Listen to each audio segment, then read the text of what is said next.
there, Kiss Army. Tom Zeus with another episode of Shout It Out Loudcast. Guess what? We are up to episode 20. We're calling this one Rock and Roll Over. And that's a surprising title since we are actually reviewing Rock and Roll Over. Tommy, how are you? Zeus, what's up? It's Thursday. We're recording on a Thursday, but no hockey, no special guest, just us. Yes, and no hockey right now. Why? Because the Bruins are in the finals, baby. Yes. Awesome. Oh, yeah. Yeah, so suck it, all you non-Boston fans. And I forgot to say to you, hey, how are ya? Exactly. Yes. I can't get that out of my head now. Jambalaya. Oh, God. Oh, please. Let's see if anybody ever picks that one up. Can you imagine? If anybody picks up that deep cut, good luck to them. Deep cut foolishness. Yeah, exactly. So, what's going on over there in New Hampshire land? Well, nothing much. I got one little funny, interesting tidbit here regarding. Got a funny little kiss story? Yeah, a funny little kiss story. So my son, who was in high school, he came to the show with us, the Boston Garden show. His first Kiss concert, loved it. And so he's got Kiss on the brain. He knows about the podcast, obviously. Yep. So he is in high school. He goes to a Catholic high school. So the other day after school, he sends me this text. And he says, hey, Dad, in Bible class or, theology or whatever. Where is this going? He goes, today we learned about Peter and Paul. So I responded. I go, you mean from Kiss? And he goes, exactly. I was hoping you were going to say that. That's why I sent you the text. And he goes, and then I got another text from him. He's got biology class. He goes, Dad, yesterday we learned about Peter and Paul in Bible class. Today we were learning about genes. He's like, I think it's a coincidence. He's like, all of my teachers are talking about Kiss without even knowing it. Peter, Paul, and Gene in 2 days. He's got it on the brains. Where's the Book of Ace? Hey, we going to walk around and have some fish and wine. Yeah. Oh. Meanwhile, so the 14-year-old's got Kiss on the brain at school. I was going to say, it's working. Exactly. The brainwashing of your son is working. Exactly. Right. I'm like the Abner Devereaux of Kiss Meets the Phantom right now with my own son. Devereaux. Exactly. Meanwhile, while you say that, the other day I got a little gene in my pants. Got a little demon in my pants. Oh, God. I'm driving around, and I got so pumped because I think it's always you get me into these moods with, you know what? I want to blast Sure Know Something. So I go through my stuff. I pick up my daughter later on. We're in the car and we're driving along. Don't even realize it. And she says to me, can you go back and play that song again? I said, what song? That one before. I'm like, you like a Kiss song. She's like all smiling. And it was Sure Know Something. Oh, see, it's working. Hear it again. It's working. Oh, yeah. There you go. Oh, I love it. Working. She likes Sure Know Something. And then she opened up Pandora's box. And then I'm like, oh, you got to see the video. And here's the video. And look at this part. Wait to this part. And then watch when they do. And then watch this part where Gene's coming around. Oh, and this is and then you know what's coming from Dynasty. And, blah, blah, blah, blah. And she's like, dude, I just said I like the song. Settle down. Yeah, settle down. I don't like the band. Yeah. I'm still embarrassed to say you do talk about Kiss. But yeah, nice. It was a very proud parent moment there. Yeah, it's working. Very proud of you. Yeah, very nice. Your kids like nice. Kiss. What's going on in Kiss world? Oh, man. I didn't know where you're going. It seems like every time. Well, our good friend Vincent Cusano is in the news AKA Shirley from Laverne and Shirley, a.k.a. The Pretenders lead singer, Chrissy Hyde, a.k.a. Janet from Three's Company. Who else is he, a.k.a.? What was the other one? Wait, who did you say he looked like? From who? Janet from Three's Company. Yeah. Joan Jett. Joan Jett. And what was the other one? Pat Benatar. Pat Nebatar. Yeah. What did he do now? Oh, so we talked about a couple of weeks ago when he did that interview with Mitch LaFon, and there was supposed to be that speedball jam shredder event in Nashville, and we talked about how during the interview with Mitch, he said, oh yeah, I've got the typical bashes out there saying Vinny's not going to show, and then Mitch said, quote, "That's complete bullshit. Go fuck yourself, you fucking morons. How dare you say such a fucking thing like that? This is happening." Well, guess what? It's not happening. So we talked about it. It was 60 tickets, $300 a piece. And the last I heard, like 8 or 9 tickets were sold. I mean, I don't know. Look, we've said this before.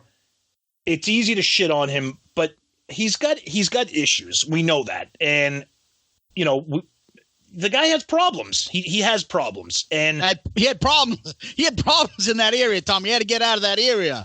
He didn't know he's going to show up to the concert. Gene grabbed him by his fucking head and said, "You play this song, I'll break your fucking head." He had problems over there. You had troubles with your boss? Yeah. So they booted his ass out of that area. Exactly. So yeah. You know what? We've done it. We've talked about it. We can look back at these episodes and laugh. Remember the time people believed Vinny was going to show up? Seriously. Oh, God. I feel what bad. else is going on over there in Kiss World? Because I've had enough of Vinny. Yeah, I know. Yeah, enough of Vinny. So, I will add this, the one last part. Yeah, go ahead. I just love that song, that album, All Systems Go. Oh, it's awesome. That time of year and Love Kills. If he didn't do those, I would be Vinny would be like friggin' White Tiger to me. Yeah. Those songs are so good. Yeah. Good. Yeah, he's talented. That's what makes it so sad. Yeah. Anyways, go ahead. I'm sorry. Yeah. So then the only other thing in news was our buddy Gene was promoting military service as part of the Pentagon's public relation push with armed forces and all that. So he visited the Pentagon. He was like in the press room. And he was just talking about... Was he hawking soda? Yeah. He said, "Hi, I'm Gene Simmons. God bless America. Now buy my soda along with your Kiss Crocs in my $2,000 vault." He was talking about America and how what it meant to him, and then he started getting emotional because everybody knows his mom recently passed away. He said, quote, "I'm a proud son of a concentration camp survivor of Nazi Germany. My mother was 14 when she was in the camps." He talked about how he was born in Israel, came to America. It was kind of odd to see, if you saw it on social media, people were turning into a meme. It was like, "I want to be the president," quoting, War Machine, "I Love It Loud," but it was kind of cool, but not to get political, but people like, "Oh, there hasn't been a press briefing in months, but Gene Simmons is there talking." Gene Simmons. Oh, God. "We're going to take the vault and we're going to go on the Air Force One and drop them off in people's houses." Yeah. You can be walking down the road and all of a sudden the fucking vault cracks people off the head. Yeah. So, I mean, it was kind of cool. I mean, if you're a Kiss fan, if you're not a Kiss fan and you don't really know who Kiss is, you're like, what the hell is going on? Why is Gene Simmons at the Pentagon? Oh, who is that hairdo? Yeah. Exactly. Yeah, I saw his wife was getting some shit about her looks too on Twitter. Did you see that? Oh yeah, Twitter's and she was like defending. I didn't see what caused her to be like that, but I'd see Sharon be like, "Look, I'm this much old, and give me a break, and like screw you." And people like, who's giving her shit? Like, yeah, I think people are just shitting on. You know how it is. Anybody that goes to the White House, like, "Oh, asshole," whatever. It was awful. Yeah, it was pretty bad. But that the other thing is, the Paul Stanley's talking about almost finished with his Soul Station album. Jesus Christ, really, Paul? Yeah. And I love how he's promoting that, and we're all supposed to be, excited about that and whatever. I don't care about it. I mean, I hate to say it.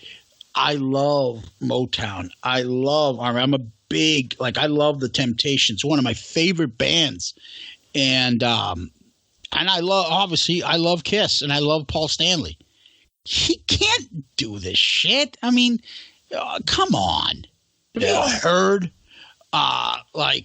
Ain't Too Proud to Beg and songs like that? There's fucking passion and screeching and emotion to those songs. God bless Paul, but I don't think of Paul as an emotional singer. I think he puts his balls out there on some of the older stuff, but he's not a fucking Eddie Vedder type of fucking pouring his heart out in songs. Never thought of him like that. And he certainly can't do it now. Yeah. What the fuck is he going to do to a rendition of My Girl that I need Paul to sing it? I'll be honest with you. I don't know much about I know the style. I don't know. Is it original recordings? I mean, I'm not even going to pretend to know. I don't care. I don't care about Soul Station. No, he's doing not originally. They're going to be covering tracks classic Motown tracks. Yeah. So I don't know what's going on with that. What's the fucking point? I don't know. Oh, I know. What do you call it? Give me a song.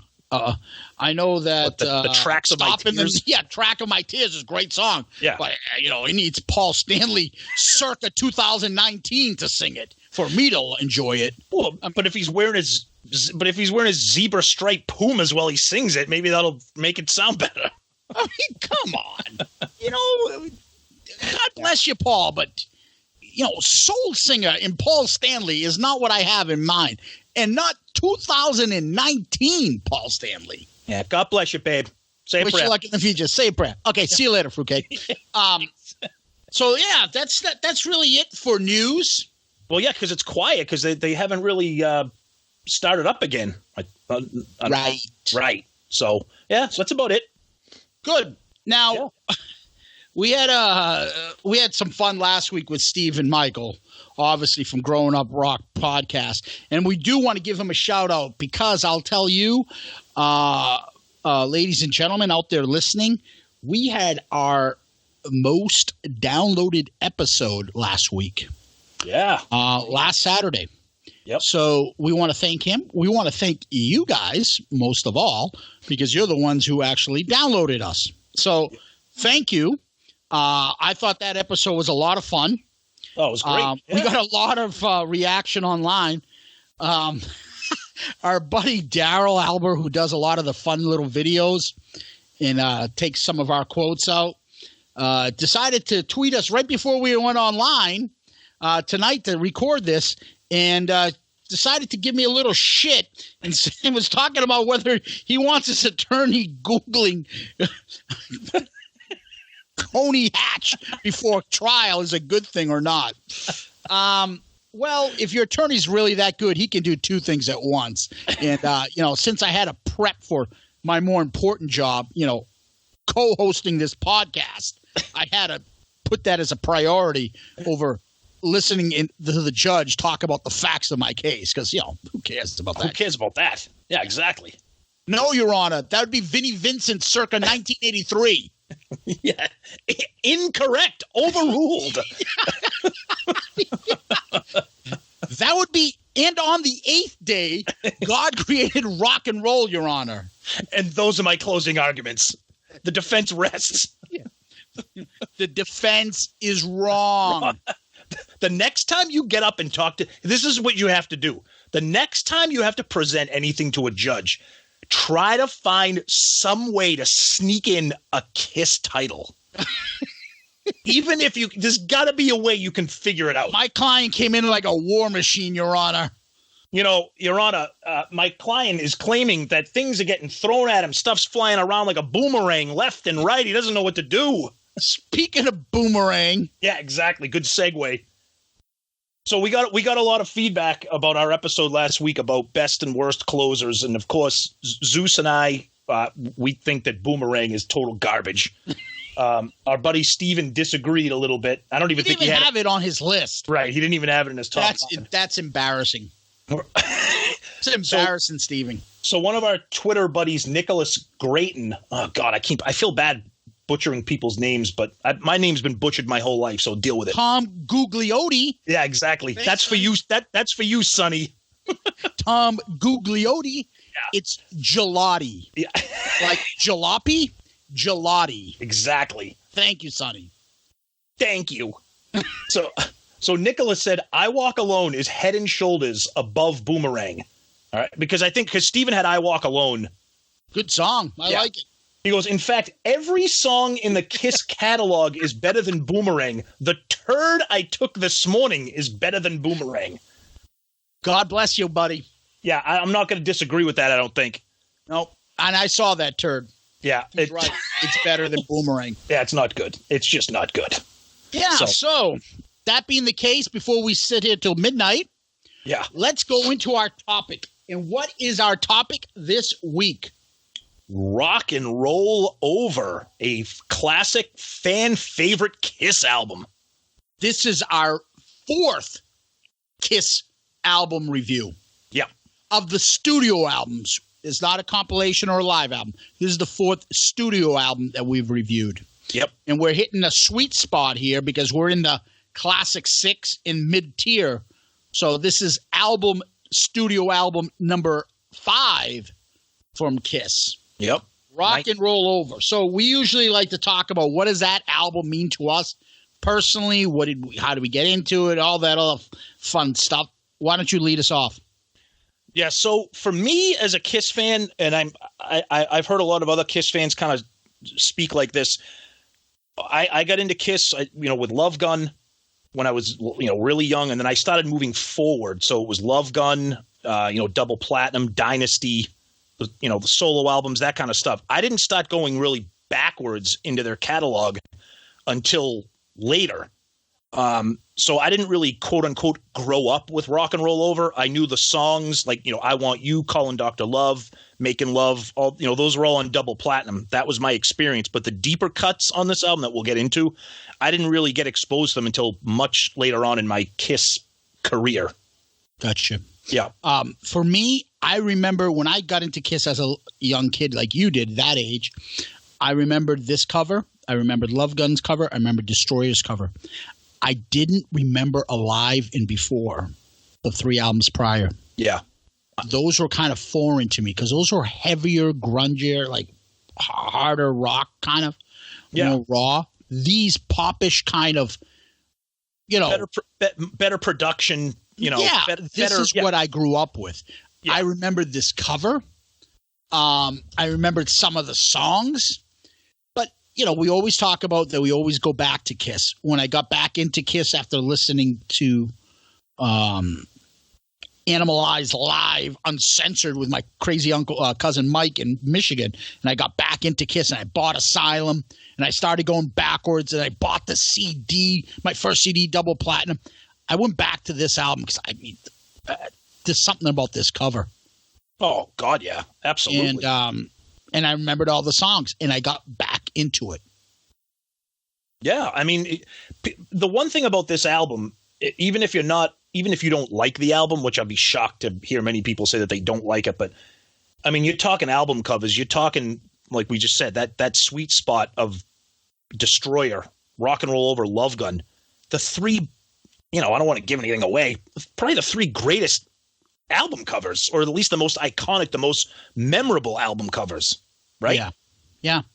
And for me, thinking back and you look at this album, it's funny because what ends up happening is everybody has much respect for this. So you'll hear people that'll like, because you know how it always we latch on to favorites, and it's a kind of I wouldn't call it a cult favorite, but it is sometimes something where people are like Rock and Roll Over is my favorite. Right. Because it's somewhat cool to pick this album out between the one that's surrounded by Love Gun and Destroyer. Yep. Whereas, the general populace will say, oh, Destroyer, oh, Love Gun. Yeah. That this one is a little different. People like to say, oh, I like Rock and Roll Over because I'm different. If you really listen to it, there's an argument to be made for this album. There's an argument made for all the other albums. Hey, shit, there's a fucking argument to be made for fucking Cycle Circus if you want. No, there it's isn't. Kiss. No, there isn't. So I know what you mean, though. Yeah, and so that's what I think about when this album. You want to go into the album itself? Sure, yeah. You want to talk about kind of break it down from the outside in, so kind of album cover, artwork, etc. Yeah. This fucking album cover rocks. Now, I actually have this LP framed downstairs with some of my other. I have Love Gun, Rock and Roll Over, and Alive 1 and 2 framed downstairs, hanging on my wall. Nice. Just because, how can you not love everything about this album cover? Go ahead. And just taking a look at it, I know you can be like, well, you could spin it any way and anybody can be on top, but if you're holding the album, the CD, the right way, Paul and Gene are on top. Of course. Right? Yep. And, I know they'll be like, well, what are you talking about, Ace and Peter? Just flip it upside down and you're on top.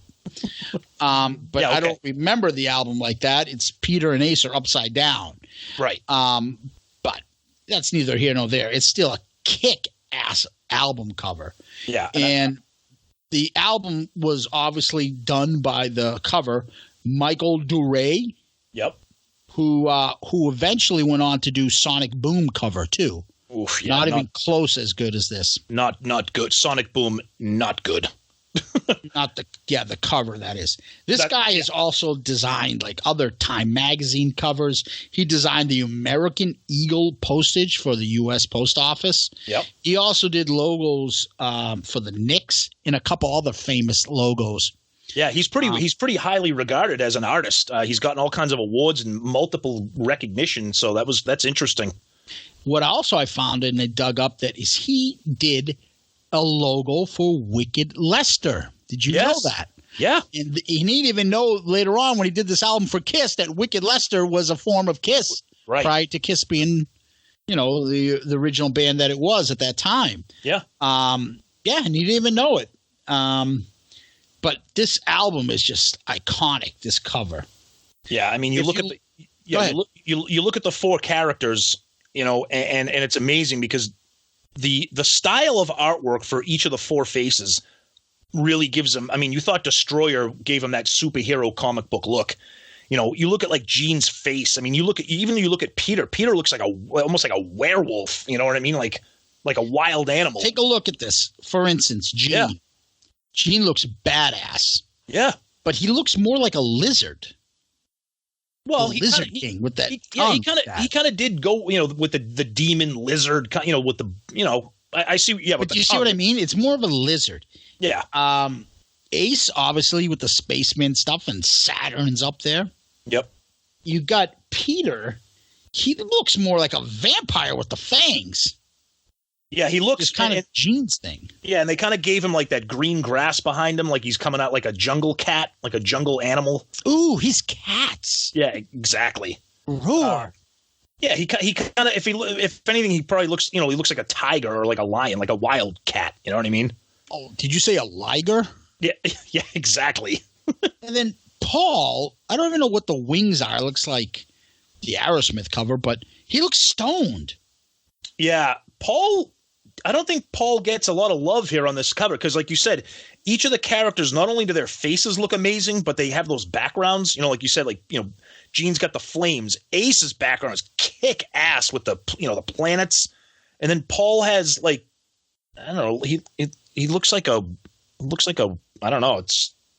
I don't know. Paul's kind of weak on this with the wings and what he looks like? He looks like the bug on that video You Might Think from the Cars. Oh, where the thing was flying around the big head? Yeah, and yeah. The wings. Yeah, because Paul's head looks like. Yeah, because he's got a little tiny pointed chin, and he looks like I don't know. Looks like weird. He's flying. It's just a head. Yeah, yeah. the Wayans movie, Little Man. Hey, little man. Little Paul Stanley. It's a head. Now you had some other tidbits about Paul on the cover. Yeah, so there's that obscure one where the printing for some reason has the like 2 teardrops in Paul's eye. I don't know who has those. Yeah, and they claim that they claim it was like a misprint, but they said like a lot of them were made. So how did I mean, a misprint would be, like an error, like an RCA Record Club mistake. They said what? Yeah, how does that happen?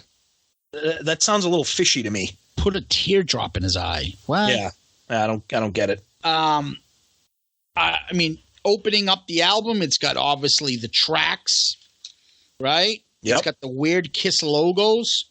This was famous because it also started when Kiss was promoting itself. Oh, big time, yeah. They had the cover as a sticker inside here now. Yeah. This is when Kiss so ahead of its peers. This is when they started to really get into having the really amazing inserts with their albums, whether it be stickers, posters, booklets, etc. Yeah. And then they put the paraphernalia, how to sign up for the Kiss merchandise, the Kiss Army, right? Yep. Yeah. That stuff was in here. Then if you look at the album, obviously it's 10 tracks. I'm looking at the CD that I'm holding, and it also obviously I have the remastered version. Yep. So it has the Robert Conte, facts on the album itself on the CD. Under the CD. Yep. Yeah, talking about the remastered version. And then I obviously always look to see, who are they thanking? And on this one, special thanks to Sean Delaney, who did a lot for this album. A lot. Oh, yeah. Yeah, that was interesting. Yep.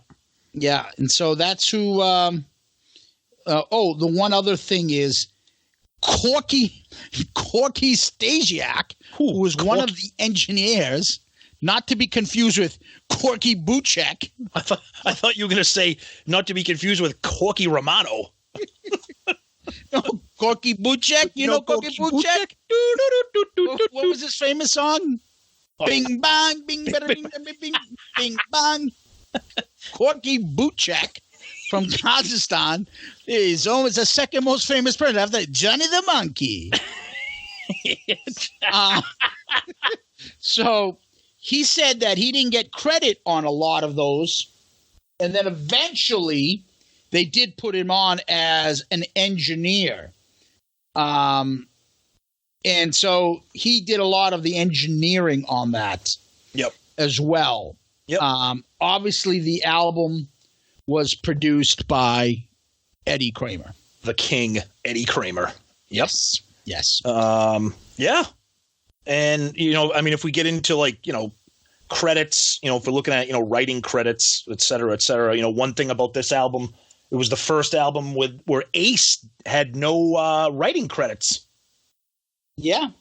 So that's kind of interesting. You got to wonder what happened with that.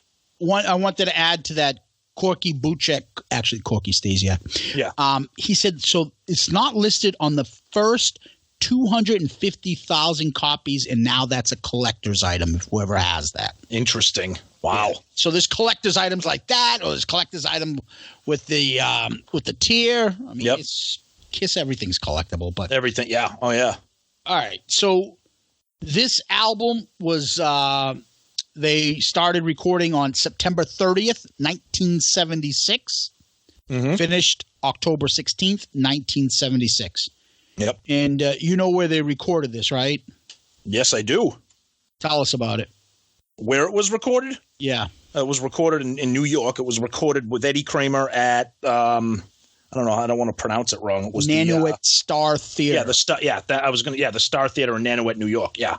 Now, for those, if you're listening to us and you're obviously a music fan, you're obviously a Kiss fan, you know who Eddie Kramer is.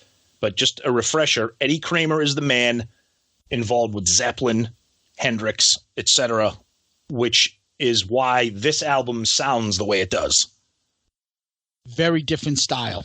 Yep. From the previous album, which was done by Bob Ezrin, that being Destroyer. So he's very well known for doing his recordings, weird places and things like that. So he had this recording studio for this album in the Star Theater. Frank Sinatra had recorded there and a few other famous people. And this is one of those places that had like a theater in the round, kind of like in the middle. And this one moved. Yep. So I don't know if he was recording the sound when they were moving. And this is very well known and famous for having put Peter in the bathroom to get his sound on the drums. And Peter had to use a video camera to keep up with the band. So this is 76. You know, me and you barely can look at each other now through Skype. Right. This is 76 they were doing this shit. Yeah, yeah. So and go ahead. No, go ahead.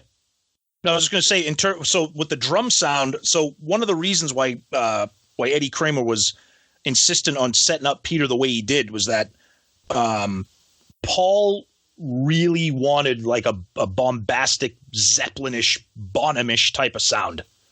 And he figured that Eddie Kramer would be the guy to do that, obviously, because Eddie Kramer helped produce Zeppelin. Do we want to get into some of Paul's opinions on Peter while we're talking about? Yeah, I mean, he gets into saying that, you know, I came to realize that sound is because John Bonham is the sound. It's not the production. Right. And let me tell you this right now. If Paul didn't know that already, then Paul is a pretty uninformed musical, person, because we love Peter. Nobody's confusing Peter Criss with John Bonham. But guess what? They're not confusing him with Robert Plant. Oh, absolutely. Or Ace with Jimmy Page. So you're comparing him to the greatest of that instrument. So give me a break. Well, yeah. I mean, Paul right here. I mean, he says, you know, I was constantly disappointed with what some of these albums ended up sounding like. I wanted them to sound as good as a Zeppelin album. There was no reason that sonically we shouldn't have sounded ballpark to the heaviest bands out there. Why do you think that, Paul? You know what I mean? I mean, did he think that because Eddie produced Zeppelin, he was going to turn them into Zeppelin? There's always a history of people like, I want to work with this guy because this guy will get me this sound. I want to work with this guy. He'll get me that sound. Right. You know, everybody thinks a certain producer will get him something. Now, that being said, the production on this album, okay, this might not be my favorite Kiss album, okay, but if this makes any sense, I'll explain it. This is probably my favorite Kiss sounding album, okay? Of course it makes sense. It's not overproduced like Creatures of the Night. I'm on record as saying that. It's not expertly polished and perfected like Destroyer with Bob Ezrin. Eddie Kramer got these guys to sound like a bunch of rock and rollers, drums, guitar, bass, like a rock band.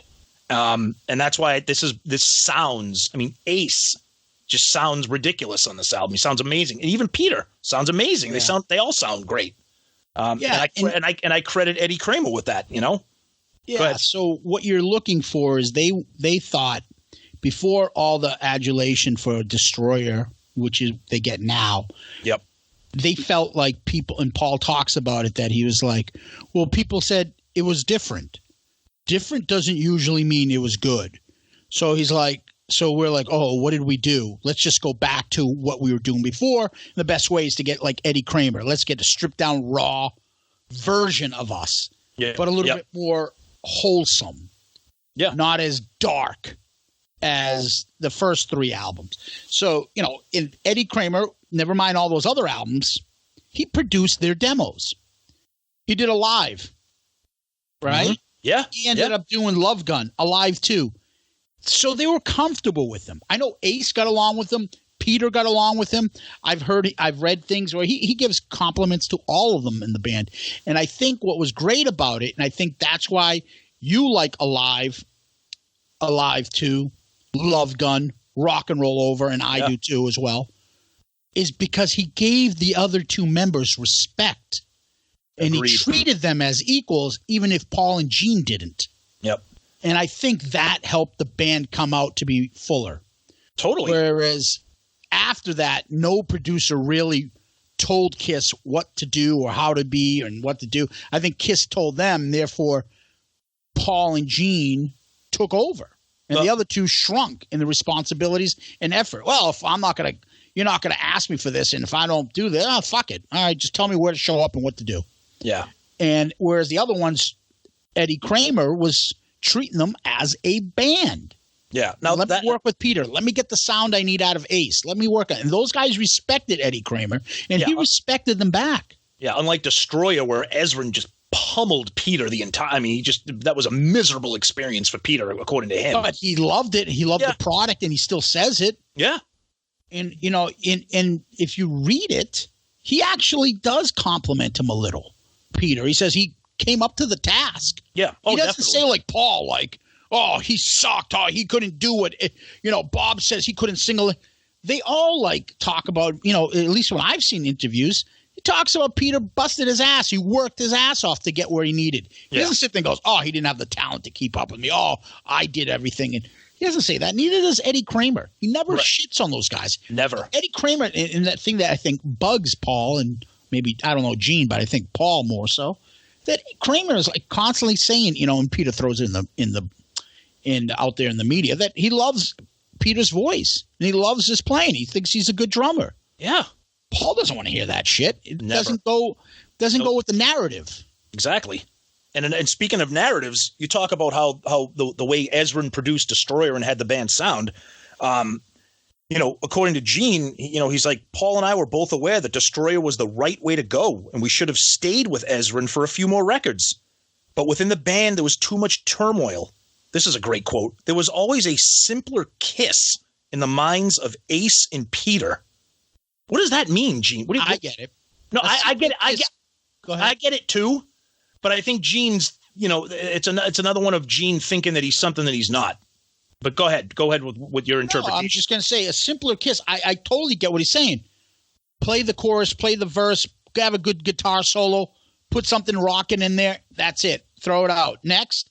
Right. Not, hey, let's do The Elder. Hey, let's do a dance track. Hey, let's do this. Hey, let's not do Great Expectations with a glockenspiel and a fucking xylophone and calliope merry-go-round music in the background. Yeah, but you can have a little of both. No, I know, but I just think it's funny how, as usual, even when you're talking about a classic album like Rock and Roll Over and you're talking about Eddie Kramer, Gene has to find a way. Well, Ace and Peter, they're fucking idiots. They just want a simple Kiss. You know what I mean? It's just coming out of his mouth. It's like, enough. We get it. But those are the songs we like. Exactly. People love the first three albums, the real diehards, because it was the simpler Kiss. Oh, yeah. And I would take Rock and Roll Over Destroyer 10 times out of 10. Yeah. It's not even close for me. I wouldn't go there. I like that there's two styles to them. Absolutely. No, I do as far too. as that, right? I do too. I mean, I'm on record as even saying that I like The Elder, but I'm saying I've always thought that Destroyer was a little too polished and overproduced, and I didn't. It had some great songs. I mean, some epic classics, but that's not the kind of Kiss that I want to hear all the time. Yeah, and they weren't even going to use Eddie Kramer. They wanted to use that guy Jack Douglas, who did like Aerosmith's last three albums. Yeah, and those Aerosmith albums were some of the most kick-ass Aerosmith albums they ever made. I like Aerosmith. I don't know their fucking albums. I know their hits back then. I don't know I don't really hear people saying, "Oh, those whole I can listen to a whole Aerosmith album." Yeah, but if you listen to albums to an album like Rocks or anything like that's a great sounding record. But go ahead. What you were gonna say? It's no fucking Elder. But anyways, they were going to use Jack Douglas, and somehow it got back to who was friends with Bob Ezrin, and it got back to Bob, and it was going to be a big fucking whole to do. So they said, "Fuck it, let's just go back to Eddie Kramer." Yeah, and so Eddie did all this stuff, but what ended up happening, what I found really interesting, and he's got his name written all over this album. That's my buddy Sean Delaney. That Paul ended up leaning on, because he leaned on Ezrin a lot for Destroyer. Paul leaned on Delaney because there was no Bob on this album. Right. And what did we get from that? We got Mr. Speed, Making Love, Take Me, All American Man, which went on Kiss Alive too. Yep. And he's uncredited on I Want You. So Delaney helped him out a lot. And if you notice on the album, the only one I think without any outside co-writers was Gene. Yep. Right? Yep. I don't see any Ace credits on this album. First Kiss album with no Ace credits, right? Yeah. And we'll go through each song, who was written by. But, yeah, Gene had his 4 songs, all written by Gene. Yeah. Paul, with the exception of I Want You, had Delaney helping him on all these. And Hard Luck Woman. But Making Love, Mr. Speed, Take Me, all had Delaney. Yep. And then you also had the old Lips, not Louis Lips, but Lips song that Peter Criss brought back, Baby Driver, and that's with him and Stan Penridge, who basically co-wrote most of all of Peter's songs. Peter's song, yep, exactly. Right? Yep. So, it's interesting stuff. Yeah. And again, talking about Eddie, the difference between Eddie Kramer and Peter is quoted as saying that when he worked with Eddie, he said it was great. It was free flowing. He loved my drumming. He called me a thunder drummer. And Peter, obviously, we know, very sensitive. Thundercat? Yeah. Very sensitive guy. Ezrin is, on record is, reportedly walking around the Destroyer production with a whistle around his neck. Like literally. Yeah. And Ezrin was Eddie Kramer was like the complete opposite, letting these guys setting them up and doing their thing and just rocking. Yeah. So the album and Kiss has started to become a little bit more wholesome. The album was released October 16th, it was released, November 11th, 1976. Yep. It was the first album to be shipped platinum. Yeah. And at that time, according to Bill O'Coin, they had to continually release albums almost every 6 months. And the reason that they had to do that was for all you youngsters out there that might be listening to us, how the record industry works. If you don't know what a record is, they had to release records every 6 months because after 6 months, if records didn't sell, they would be shipped back to the distributor. So what Kiss would do is they would release an album every 6 months. And what that would do is that would force the record shops, the record stores, to have to keep that back catalog in, because every time an artist released a new album, the record companies would want the back catalog so that, the new Kiss record, Rock and Roll Over, is out. What else do you have from Kiss that I can get? So it was a way to keep their catalog in stores all the time without having to get stuff shipped back. We talked about it before. Sometimes a lot of these Kiss, Paul and Gene ran out of material and had to make up stuff. We'll get into that a little bit later on in the episode when we talk about demos and what those turned into. But so that was the nature of the record business back then. Yeah, so they released the album to continued fanfare, and they went on the Spirit of 76 tour. Yeah. Oh, which is one of the most iconic posters in the history of Kiss. I love that. That's the poster that got me. My cousin Mike had it in his house, and that Spirit of 76 poster, I'll never forget it. Yeah. And then the rest is history. Yeah, pretty much. Break down the tracks? Yeah, let's get into it. So the first song is this. In the morning I raise my head and I'm thinking of days gone by, and the thing I want out of life is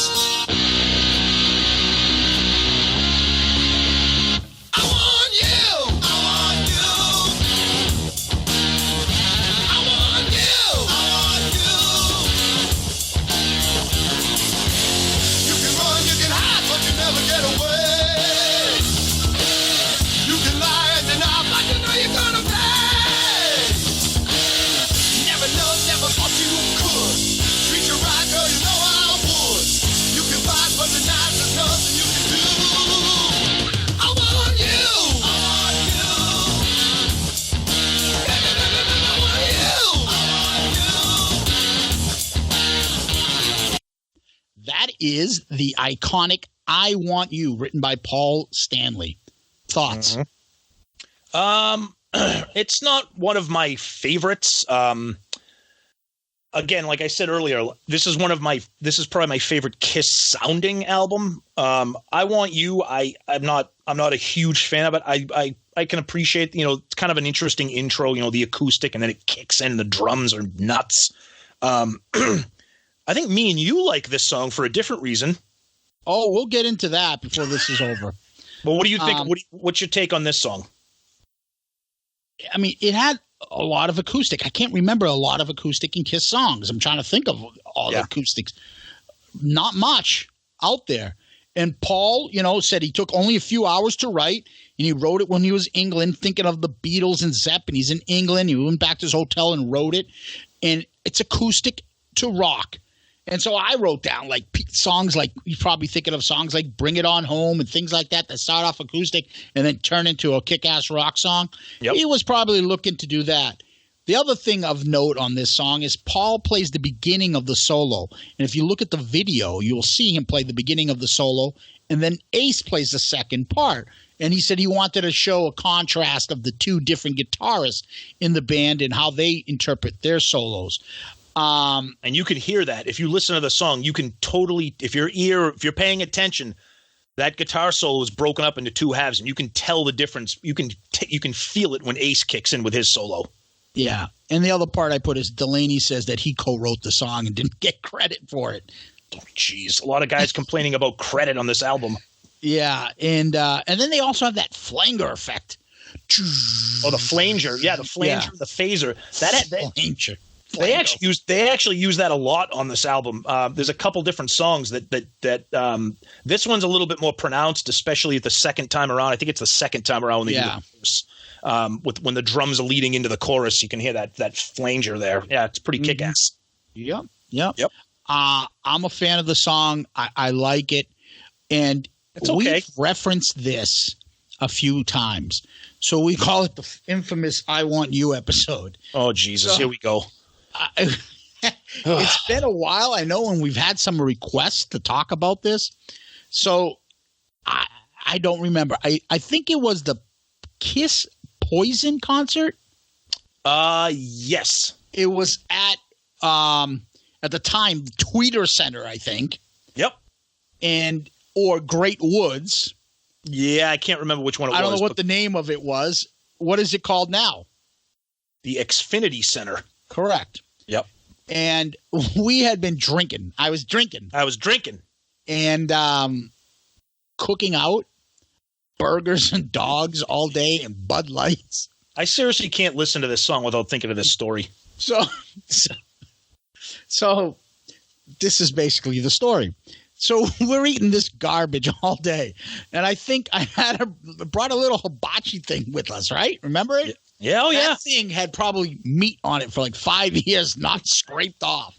Gristle. and we cooked out, and we made these burgers. And my stomach was just, what the fuck? Oh, it was awful. Awful. And we're at the concert, and these rows, if you know these concert rows, they are like 30 seat deep. Yeah. We're towards the back, right where like Paul Stanley would come in. I think he was doing the whole Love Gun thing coming over, wasn't he? I think so. Because we were joking that he probably came over and was like, what the fuck? Yeah. So there we are. We're listening to it, and all of a sudden he starts singing "I Want You," and it was so bad. And my stomach was so rotted from this awful food. I let this thing out. Now, it wasn't wet. It wasn't an accident. It was just putrid.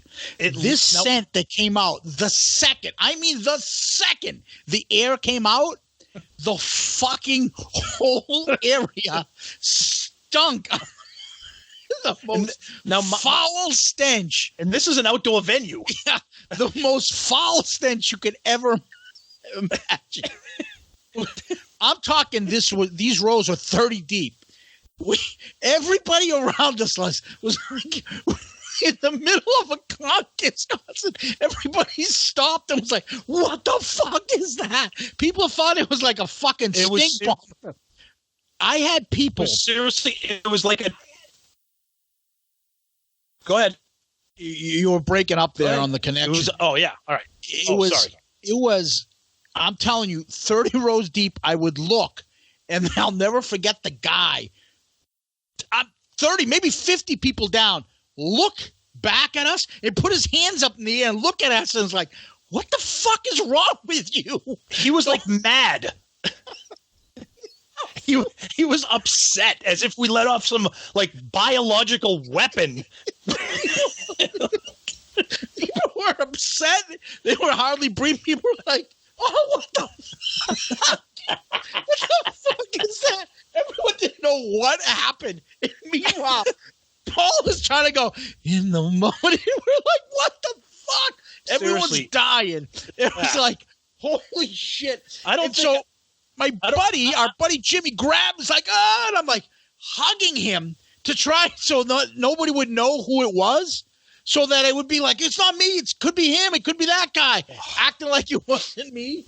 It was so putrid. I don't remember anything else about that show. That's the only thing I remember about that show. And no one. I'm telling you, that whole concert, I bet you there are people that might listen to this fucking podcast over there like, holy shit, I remember that. It's that guy.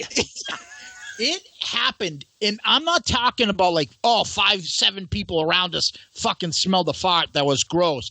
I'm talking like 100 people or something were like, what the fuck is that? That is so disgusting. Put it this way, if we were a little closer, Paul would have been like, woo! People! As he flew over on Love Gun. Hold on, bring me back. Get me the fuck out of here. And it was all during I Want You.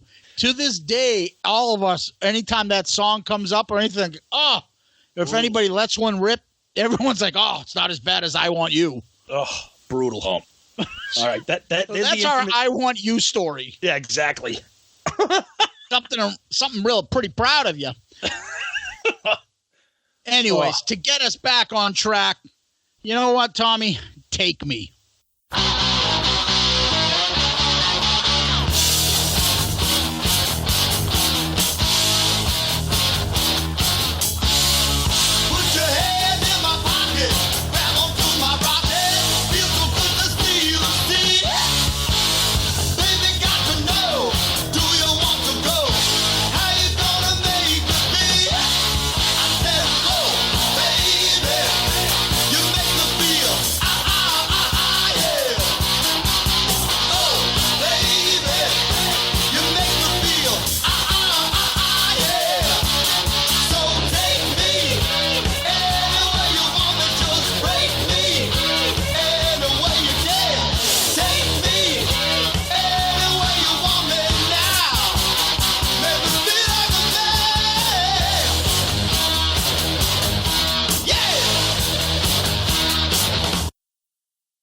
Was the classic Take Me, written by Paul Stanley and Sean Delaney.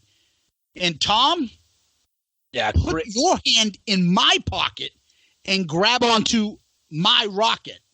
One of the greatest intro lyrics in the history of the entire Kiss catalog. Great song. I love it. I think another reason why I love it is because we've been Kiss fans for 100 years here. I think it doesn't get played. It's not beaten into the ground. It's not on 100 different compilations. But even if it was, it's just a great song. It's just a nice rocker. I've always been a huge fan of it. And correct me if I'm wrong. I think this was on You Wanted the Best. They threw the live version of it in there on that You Wanted the Best. Yes. Which I'm going to ask this question again, and forgive me for sounding like a broken record. Why, if there was a live version of it out there, why is it not on a live too? Because we had to hear the Dave Clark special there, whatever the fuck this band is. The Dave Clark 5? Yeah. Yeah. Yeah, right. We had to hear songs like Rockin' in the USA? Rockin' in the USA. I don't get it. I'm going to rail against that forever. You want it. Anyways, Paul said this is a song about cockmanship. You think so, Paul? Thanks. Very swagger. Yeah. This is a Kiss I want to fuck song, and you're going to give it to me. Yeah, it's cock rock. Yeah. That's exactly. Yeah. Fucking awesome. It's great. So you put on this album, you hear I Want You, you hear Take Me. You're like, this fucking album kicks ass. But then, oh yeah, time to call the doctor.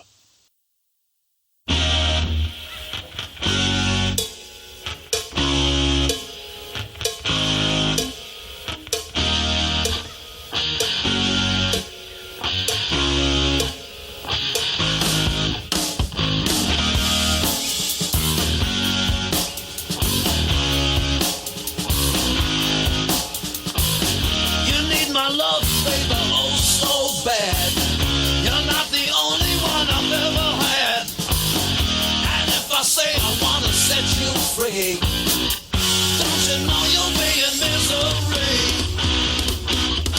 They call me Dr. Love. They call me Dr. Love. I've got the cure you're thinking of. Dr. Love.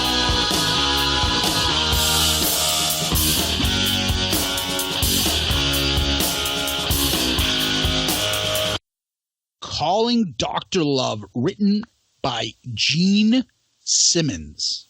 Great song. I mean, what is there to say about Calling Dr. Love?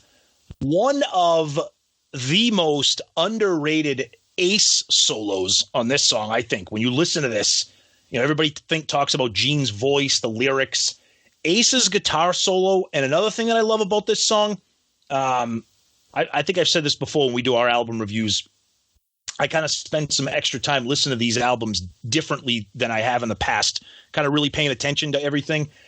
Peter's shuffle beat, the way he drums on this, it's just a great song altogether. There's a reason why it was added to the End of the Road set list. There's a reason why it's been played live forever and it's on 100 compilations. It's a fucking great song.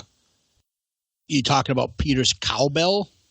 That too. Tons of great cowbell on this album too. Yeah. We'll get into that. A couple noted facts. Yep, go ahead. So once again, she appears on his solo album, but Peg Bundy, Katie Seagull, sang harmony on this because she was in a band called The Group with no name, who was signing with Casablanca Records.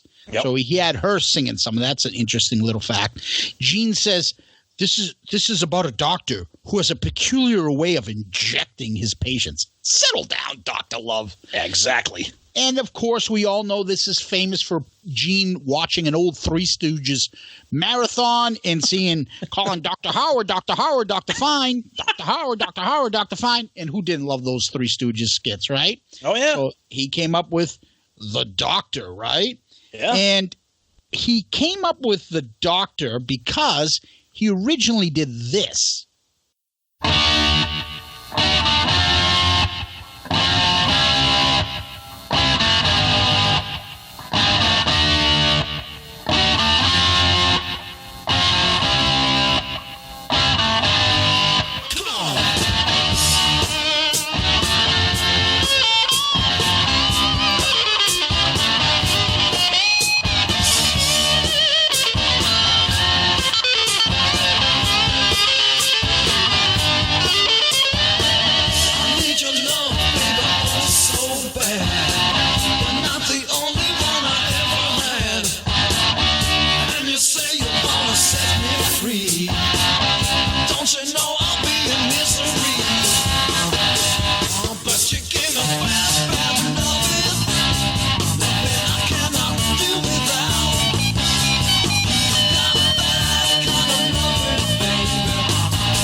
About it, baby. But you give me bad, bad loving. I cannot do without. You got bad kind of loving, baby. Bad, bad loving. No doubt about it. That's Bad Lovin' Demo. You obviously can hear that on the Kiss box set disc 2. Yep. So he said he didn't like bad loving enough. So he reframed. I can't even read my own fucking notes. He basically did it over. So he added it and changed it. Yep. But in addition to that, Tom. Yeah. He also added this.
And that one is a deep dive demo called High and Low.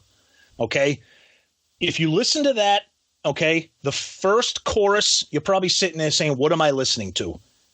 at the end of the first chorus, I'm sorry, at the end of the first verse, as the chorus takes place, you're going to notice that little riff from Take Me, that little and then they kick into the second verse, and there's Calling Dr. Love. I have been telling Zeus, I absolutely love this demo of High and Low. The guitar riff, the chorus when he's singing high and low, I think it's fucking awesome. But just right there, you got all these demos, all this stuff that was put together, and they pulled out Calling Dr. Love. Yeah, Calling Dr. Love is just a badass song. Yeah. And it's a definite Gene Demon song. Right? Totally. So, it just adds to that. When you think of Gene and you think of his iconic songs, you're going to throw, God of Thunder in that, but Calling Dr. Love, I mean, everybody likes this song, Yeah. And if I recall correctly, the studio version does not have it. I believe it's on double platinum, where it has that kind of extended intro, kind of like that haunting kind of sound effect, and then the guitar kicks in. I think it's double platinum if you listen to the version that's on that, because they remixed a lot of songs on double platinum. So yeah, it's different. I think this album, this is better than the double platinum version. That's just my opinion. Yeah, no, you're right. You're right. Because I am the doctor of love. Yeah, as he does in concert now. Yep. So after this, Tom, you want to meet me in the ladies' room?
Love this song. One of my favorite songs on the album. When I hear this song, I think of a couple different things. First of all, one of the most kick-ass cowbells you're ever going to hear in a song. I got that in there.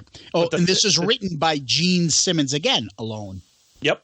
The thing that sticks out for me in this song, a couple things.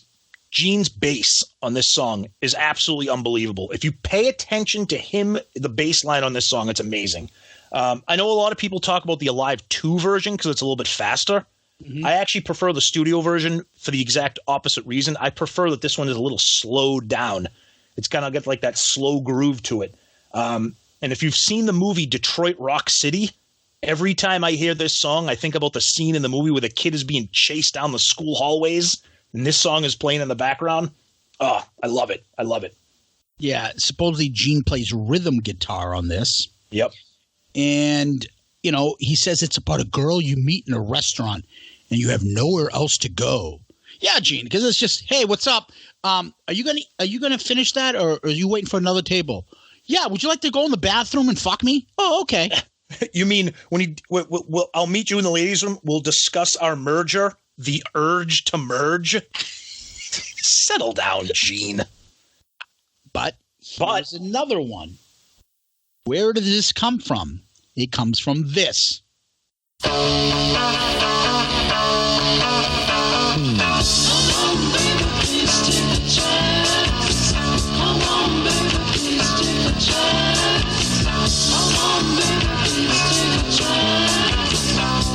you like to dance. I think I'll take a chance, but I don't want no romance.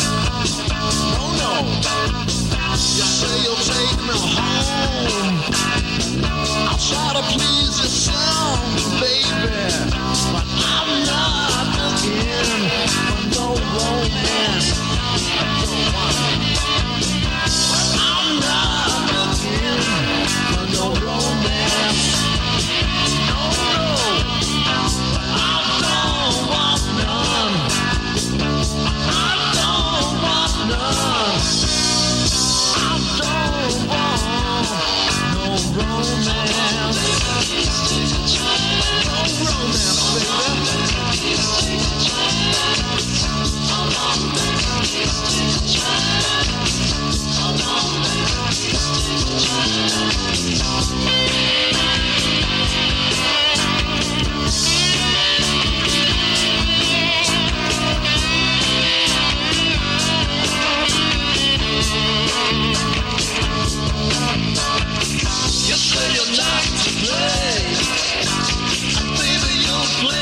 And that is?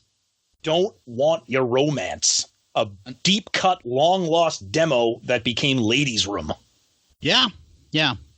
And just to add, I agree with you about the bass. The bass is all over this song. It's awesome. It's awesome. His bass line, we've said it before. I talked about it on Dress to Kill. He's kicking ass on this song with his bass. Yep. I love it. But just hearing those demos, the ones from Calling Dr. Love, the one here from Ladies Room, it's just historically, I'm not a fan of demos. I think most of them are garbage, and I think they're demos for a reason. These demos, this one is a little bit especially the chorus. Come on, baby, let's take a chance.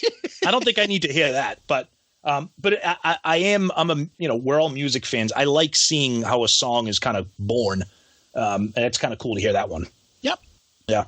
So we're off to the closing track of the album of side 1. It goes like this.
That's Baby Driver, written by Peter Criss and Stan Penridge, who had done an earlier version. You can kind of find that online, too, as well. I'm not even going to bother digging it up. It's so different. When they were in the band Lips. Yep. The song is supposedly about their friend who was in their band, Michael Benvenga, who, as Tommy noted in one of the solo albums, one of the only non-members to be thanked. The album's dedicated or thanked to, right? Yep. And so they wrote it about him because he was kind of a little rich boy and driving the way he was with his car or whatever. And the two of them wrote it about him, teasing him about it. And they wrote the song Baby Driver. Yeah, and then of course this is when Peter starts going off on a rant and starts bitching about stuff like he always did. So in the Behind the Mask book, Peter goes, "The band didn't play it the way it was written. That's what pissed me off about it. They had to do it their way, and we got into major fights every night over it. I've got a cut of it the real way, and it just wasn't done that way on the album." It's just, typical Peter bitching, But I will take it another way. Paul says, Peter can't write songs. His lyrics don't. There is no chorus, verse, chorus. It just goes on, this and that. Yeah. I'm like, what's wrong with that? On one of their last albums, Journey of 1,000 Years, which you must love, Tom. Brutal. Didn't Gene just do the same? Were those lyrics rhyming? That song just built and built and built and went on. There was no chorus, verse, chorus. it is what it is. Why do you have to give him shit about that? Why is that so peculiar? He doesn't write like you. That song, Baby Driver, he kicks fucking ass. But you just answered, rocks. You just answered your own question. The song kicks ass, and Paul knows it. So he can't stand to have anybody be. He knows that he knows that Gene is a good songwriter. So he doesn't want Peter to succeed. Look, I've said this before. Two of my favorite Peter songs are two songs that were never even friggin' hits. Baby Driver and Hooligan. I know you don't like Hooligan, and that's fine. Baby Driver should have been a friggin' huge hit. The song is awesome.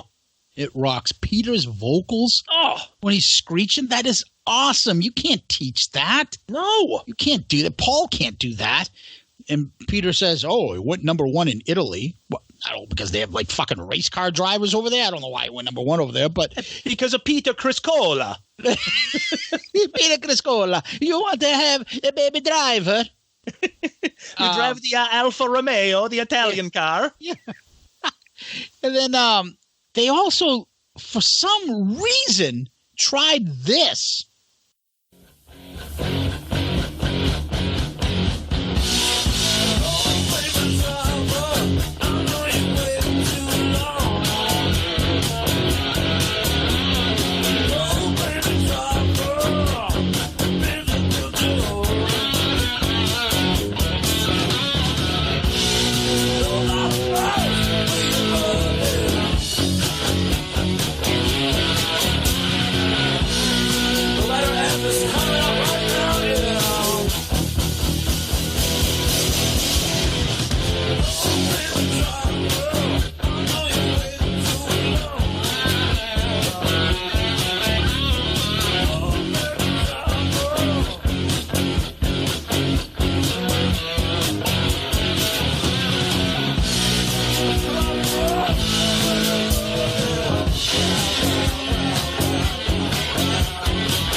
And that was Gene singing Baby Driver. Why the fuck would they want that? That is so bad. And I don't say that often. And it has nothing to do with the fact that the Peter version is so good that just does not sound good. I mean, we're digging up all kinds of great demos here just to kind of show you how this album was born, but that's a bad one. You know, the guitar on this song, the drum, the singing is awesome. The chorus when they get in the "Go Baby Drive," it's awesome. It's a great tune. It really is a great song. Yep, very underrated. Yep. So let's flip this motherfucker over. What do we got?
I can't say enough about this track simply because of the fucking video. Absolutely. Awesome. Love 'em and leave 'em. Written by Gene Simmons. The only thing, you said it, when we hear this song, all you think of is that clip from Extreme Close Up where he comes bounding down those stairs, kicks his boot up in the air, and then just rips into the song. And when he hits that chorus, he looks like a fucking animatronic from Kiss Meets the Phantom of the Park. Yeah. People, if you don't know what we're talking about, and you have to know what we're talking about if you're listening to this podcast, watch that video. It's like hypnotizing watching him play the bass during the chorus of the song. So great. And, you know, this is another Demon Kiss Gene song. Well, that's what I have written on my notes here. This, to me, is the epitome of the Gene growl. With the, I mean, the whole song. I've got a stiff properties in, yeah. Oh, yeah. Yeah, it's terrific. So you lift your dress, Tommy. You want to impress. Yeah. Now, here's another one that, listen to closely. What do you hear? Listen to this.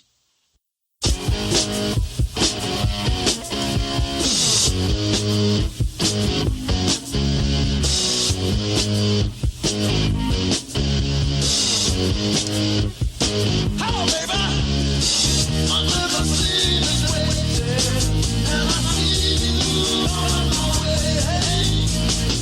I'm sitting by the window, and you ask me which hotel I'm in. I know I give you my number. Say you'll see me tonight. Baby, you just have to remember. Check me if it's alright.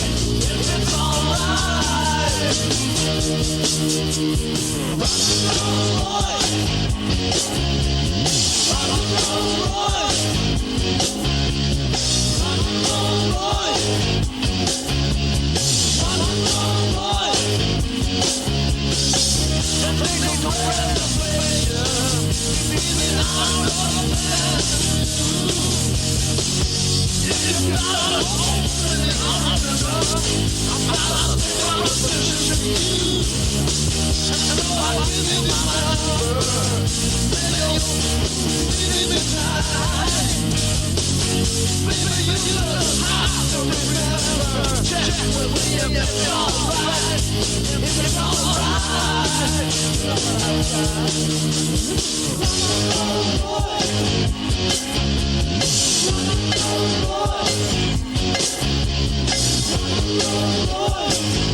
And that was another deep demo called Rock and Rolls Royce.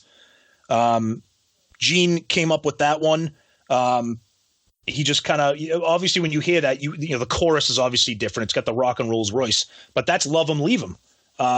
So again, it also has a little bit of Sweet Pain in there. Yeah. Yes, it does. Correct. Yep. So again, just more fun demos to listen to, so you can kind of see how these songs, where they came from, the kind of what they were born out of. So kind of more interesting stuff, I think, for sure. So while you're listening to this album, have you noticed a theme that every one of these fucking songs rocks? Yeah. Just when you think they can't get better, here we go.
Yes, everybody's favorite deep cut. The song, the legend, Mr. Speed, written by Paul Stanley and Sean Delaney. The ultimate cult classic Kiss song. I have never seen a song take on a life of its own there's like a legitimate Kiss army behind this song. And for reasons that you don't really need to be explained. How this song never became a hit, never played live, never put on any greatest hits compilations. What a great, great song. Now, there's even the cover band named after them. Yep. This song, they did play it on a cruise once. Yep. Gene says this is a cousin to Don't You Hesitate. I'm trying to hear it in there. I had a hard time picking that up. I can kind of see it a little bit because they both kind of have that kind of mid tempo kind of groove to them. Don't You Hesitate, by the way. I wish that was a real song. Another great song. It's a fucking great song. Yeah. But yeah, speaking of demos.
that was from the box set disc 2 as well.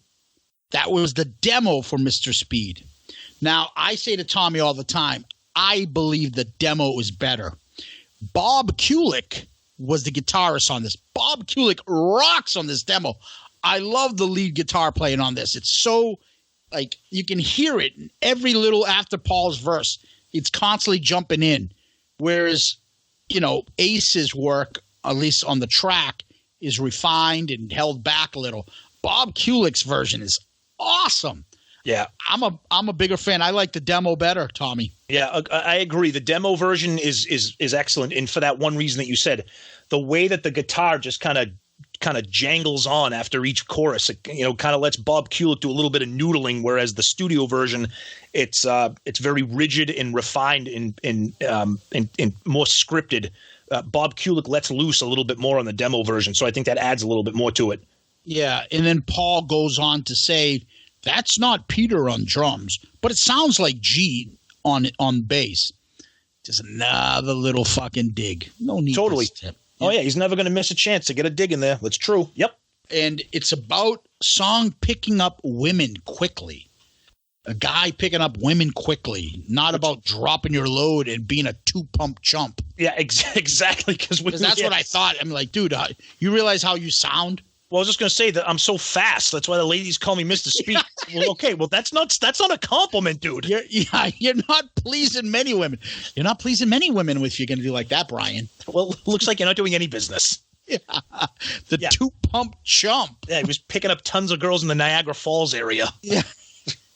Yeah, just like Flaming Youth has a little bit of a different connotation nowadays, Paul. Yeah, exactly. Yeah. Correct. So let's get back. You know, these guys just shot right off the track. They're fucking flying. Fucking flying. And now we're at this song.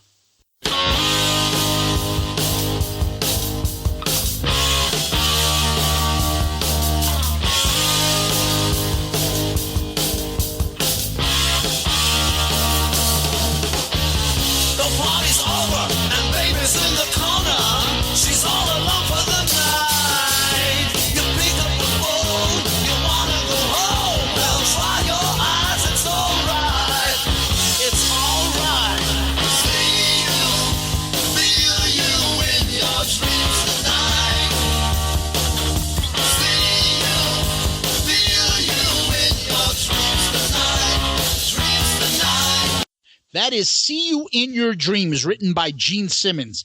And right as you're flying off the track, you just hit a fucking brick wall on this album. Oh, see, I couldn't disagree with you more. I love this version. I love this song.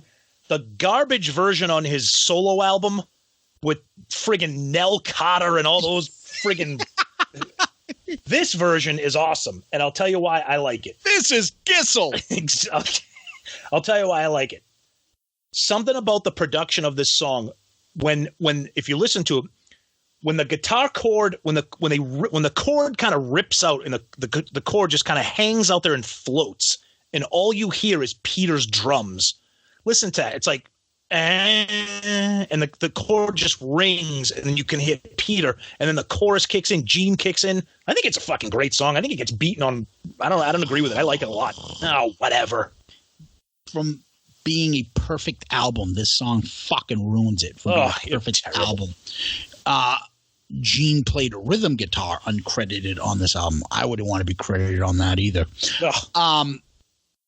Let's tone it down and turn it over to Rod Stewart.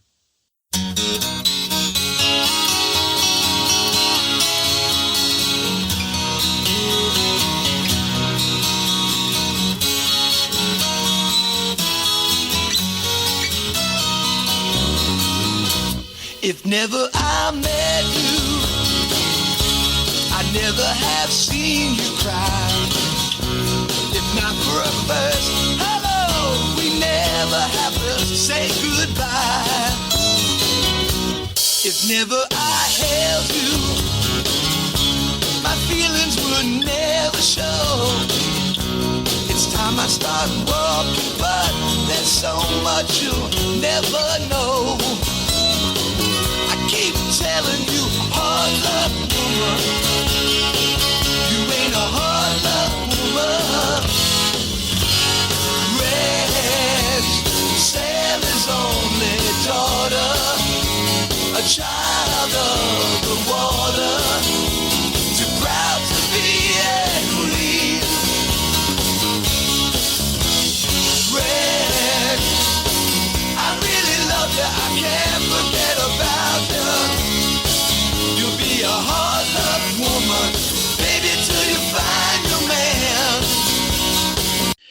Hard Luck Woman, written by Paul Stanley. Yeah, it's all right. All right. I like it. Everybody knows the story. Paul wrote it for Rod Stewart, and Gene and kind of urged him to give it to Peter. Another great quote from Peter. I love this. It's if you have Behind the Mask, Peter, Hard Luck Woman pissed me off. That's his first sentence. Number one, Paul wrote it and said it was for Rod Stewart. He played it for me on an acoustic guitar, and I just loved it. This is a great line. I said, "Hey, fucko, how about me?" Hey, fucko, how about me? Fuck Rod Stewart. I'll sing the shit out of it. What are you, the Jerky Boys? He sounds like Frank Rizzo. Okay, Sizzle Chest. You pass it on over to me. Hey, give me that song, fucko. I'll play the shit out of it. Oh, man. Yeah, the butt nut. Yeah. Seriously. Paul is like still going through emotional stuff. He's very fragile. He has therapy sessions. Hey, fucko. Deal with Peter. Going, hey, fucking fuckhead. Fuck Todd. Give me the fucking song. I'll sing the shit out of it, you fucking asshole. Okay. And Paul's probably like, what the fuck? He's like the back then in those Grey Poupon commercials, right? He's all offended. And then another great line. Let me do it my way. Let me sing it. You'll get your raspy shit when you want. Seriously, that is like a Frank Rizzo audition for Kiss. What do you need me to sell? What do you need me to sing, babe? You need me to sing like Rod Stewart? I'll sing the fuck out of it. Well, I'm looking for a Rod Stewart. Well, that's what I do. That's what I do. I'll sing the shit out of it, fucko. Oh, Paul's probably like so aghast, like, oh my God, the humanity. The song peaked at number 15. It was the first single. I like the double platinum version better, Tommy. Yeah. I agree. Drums come in later. Yep. Right. Yep. So, he, like you said, he wanted to do a Maggie May, You Wear It Well, Rod Stewart type of song. And this is the other great part is later on, another favorite of mine, especially during my college days, Garth Brooks does it on Kiss My Ass. In Kiss, I think that was the only song. They were the backup band for him. And Gene likes to say, how many people had Kiss as his backup band? No, it's all right. Relax. He was going to do King of the Nighttime World, and they're like, no, this will be better for you. Good for them. Yeah. No, Garth Brooks does a great job. I like this. I do like the song. It's a great song. Great song. Peter does a great version. Yeah, and the version on Double Platinum, you're right. It is better. I agree. I just don't understand. What the fuck is Rags? Rags. Well, the sailor's daughter thing, Paul Stanley said that he got some influence from the song Brandy. That song Brandy, You're a Fine Girl? Because they talk. The Boy Is Mine? What's that? The Boy Is Mine? No, and that song Brandy, when they talk about like what the hell? If you just told a joke, I just totally missed it. That's nice. Setup failed. Yeah, Paul, just ripping everybody off like he always does. Now, let's me and you. Let's go. Me and you do a little bit of that. Fucking.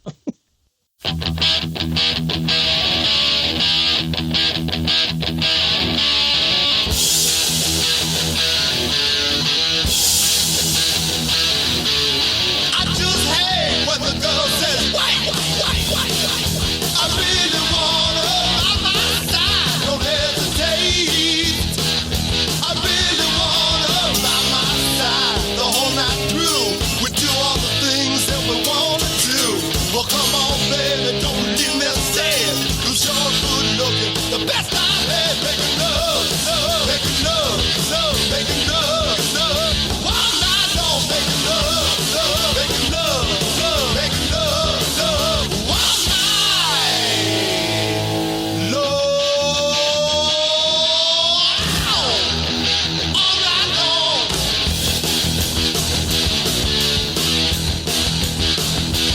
Making Love.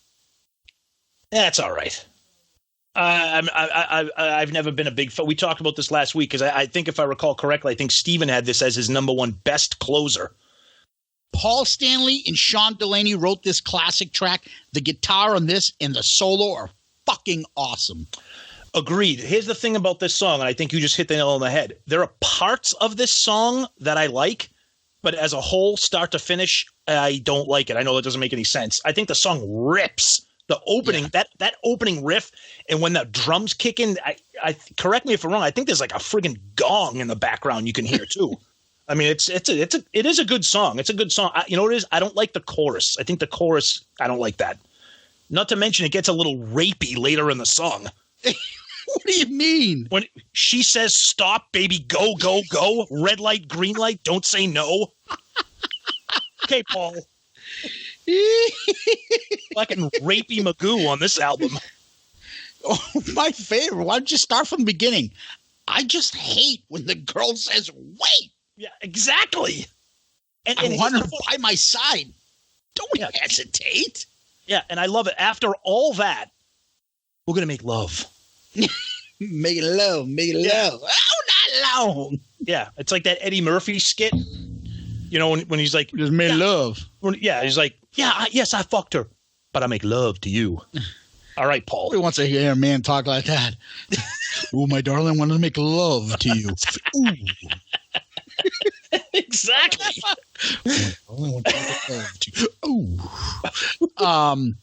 Yeah, the song kicks ass. Nice way to end. And this was another Sean Delaney, Paul Stanley classic. And that's how we end this album. Yeah. All right. What do you think? Like I said earlier, I mean, I love the album. I do. I love the sound of the album. Ace sounds amazing. Peter sounds amazing. There's just a couple songs that, you know, Making Love and I Want You. I know that they're fan favorites. They're classics considered. They're just two songs I'm just not a huge fan of. Here's how I look at this, Tom. It's a weird album for me, to be honest with you. I don't know how to explain it. Okay. Here's how I look at it. Let's look at this. We're not talking about our favorites or doing our list right now. Everyone, with the exception, of course, they fucked Peter over, Baby Driver. Yep. We could say something like Love 'Em and Leave 'Em, Mr. Speed, are huge cult classics. Yep. See You in Your Dreams ends up on Gene's version, on his solo. Yep. But think about it. I Want You, Calling Dr. Love, Ladies' Room, Hard Luck Woman, Making Love. These all end up like either double platinum, Alive 2, other compilations, one or the other. This album doesn't have, in my opinion, doesn't have those duds like you would see on, Great Expectations or other stuff like She Kissed Me. This one is like solid. So if you start going like songs that are like, like 8 and above, like if you go top 10, 8, or 9, 10, like consistently kicks ass all the way through. Yeah, here's the thing, and you bring up a good point. There's a lot of songs on here that might not be. I think if you were to kind of like look at this album like in a graph, okay, let's look at it that way. The whole album is going to go up. It's going to be kind of flat. It's going to be up. It's never going to drop, like you just said. There's no point where you're like, oh man, I don't want to hear this song. Knowing you, I can't see any song on this being worse than what you would probably say is like Then She Kissed Me or Great Expectations. Agreed. I agree. Right? For you. Yeah. So even songs like Making Love or I Want You that I do like, but I'm not a huge fan of. Yeah. I don't think I would, if I put Rock and Roll Over on shuffle, I would, this is an album that you could easily listen to start to finish and be happy with everything you're hearing, I think. Absolutely. Yeah. And that's what sticks out to me. Yep. Look at this album.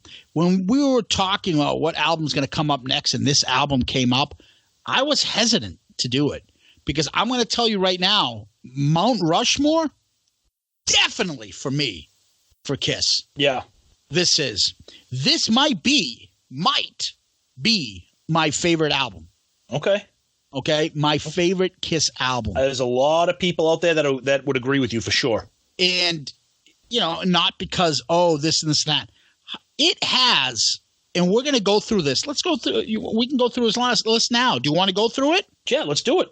All right, give me your number 10 song on this album, Tom. All right, so for our listeners, just to refresh them, when we do our album reviews, we then rank the songs from worst to our number one. So for me, in reverse order, what are they, 10 songs on this album? I don't even know. Right. So for me, I have I Want You as number 10. Think about how silly that sounds. Right? That's your 10th on this album. Yep. And that's because someone's ass blew up at concert. But you're right. How many albums can have a song like that be the lowest ranked song on the album? And that's just me. Go ahead. Yeah. Yep. For me, number 10, it is simple. Not even close. See You in Your Dreams. By far. It's one of my least favorite Kiss songs of all time. I knew that was coming. Can't stand it. Yep. Think it's terrible. But it is better than the solo version. Okay. Number 9 for you. Hard Luck Woman. I like it, but I'm not. Yeah, I appreciate it for what it is. I appreciate it.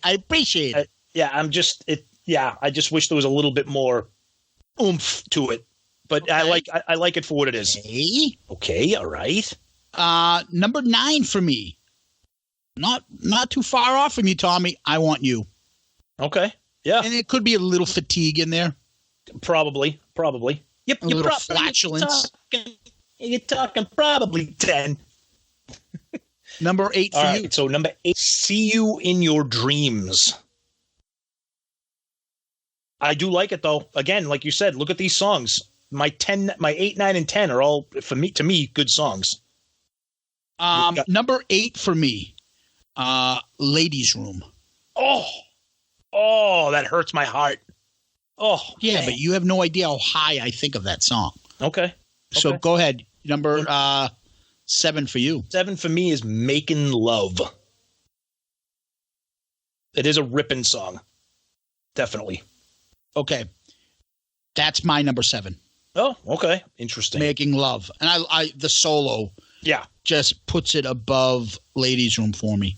Okay. My number. And there's something about Ladies Room. Don't you feel when you, especially the live version, feel like Gene is just another one of those Gene where like he just looks like he just got his ass kicked in a riot. He's all fucking blood. Every time it's the same. Like he just looks like, what the fuck happened to that guy? That's why I like the studio version better. Yeah. Number 6. Number 6, Love 'Em, Leave 'Em. How the hell can you have it that low? Honestly, can I just jump in here real quick for a second? Making this list, I'm kind of talking out of both sides of my mouth because I'm saying how I like the album, but then I'm making this list. How can Love 'Em, Leave 'Em? The song is fucking amazing, and I have it ranked 6th, which makes you start to reconsider when we start doing our albums how high you have this later. That's what I mean, right? Okay, for me, number 6. I had a hard time with this one. I just want Take Me. Really? At number 6? Yep. Oof. Yikes. Okay. All right. What you got for 5? See, this my top 5. Yeah. All right. My number 5 for me was Baby Driver. Okay. Yep. Peter at number 5. Yep. For me, the song that I had a tough time going 5 and 6, I switched it twice. Okay. I moved Hard Luck Woman there. All right, so you got Hard Luck Woman at number 5. Yeah, because I'm like, well, wait a minute. I still like the song because originally I'm like, well, the double platinum. I'm like, when am I going to rank double platinum, though? I'm like, all right, you know what? I still like Hard Luck Woman this way, too. So I just moved that up to number 5. Right. So number 4. Okay. Number four for me is Take Me. The top of this list was easy for me. The top 3 is easy for me. Yeah. Number 4 for me, Calling Dr. Love. Wow, you have that at number 4. That's how good this album is. I know. Holy shit. Number 3 for you? But 3 for me. The top 3 was 2 2 and 3 could have been number one. Number one was easy. The 2 and 3 could have been flipped, but number 3 for me was Ladies Room. Love that song. Always loved it. Always loved the studio version better. I have it at number 8, but I could see it being that. I mean, it's a great fucking song. Right. Number 3 for me was The Love I Have for Peter, Baby Driver. Yeah, that's a great song. Yep. Fucking kicks ass, and Peter's vocals are insane. Number 2 for you. 2 for me is Calling Dr. Love. See, I could see that too, buddy. Yep. I mean, it's not different. For me, number 2 is Love 'Em, Leave 'Em. I just think, the video just makes it, Tom. Agreed. And it doesn't get played that much. So it's never hit fatigue for me. Yep. So that's why I kind of put it Baby Driver in this over Calling Dr. Love. Yeah. No, you're right. That was a little fatigue for me. Yeah. Agreed. And then number 1, we both have it. Yeah. No surprise. Mr. Speed. Could be, it's probably a Mount Rushmore song. Could be not my favorite too. I think Mr. Speed, I think it's that perfect combination of it's obviously a great song, but it doesn't suffer from fatigue.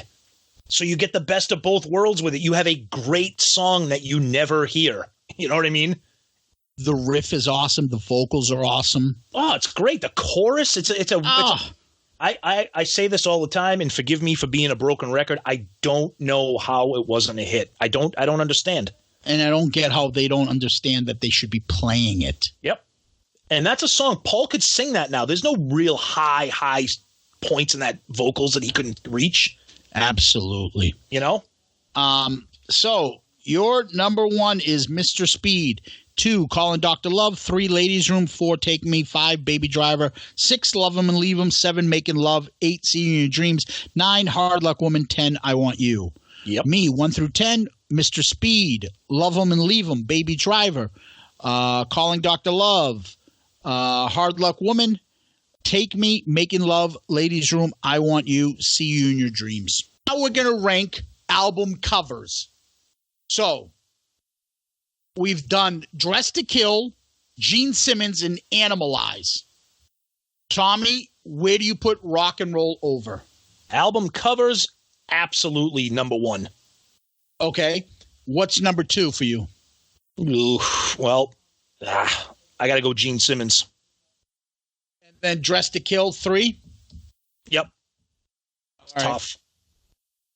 Right. Animalize on top? Yeah. That may never get out of the bottom ranking. Yeah, I had it as I'm doing the same thing, Tommy. I have Rock and Roll Over as number 1 for me. Yeah. And then I have Gene Simmons.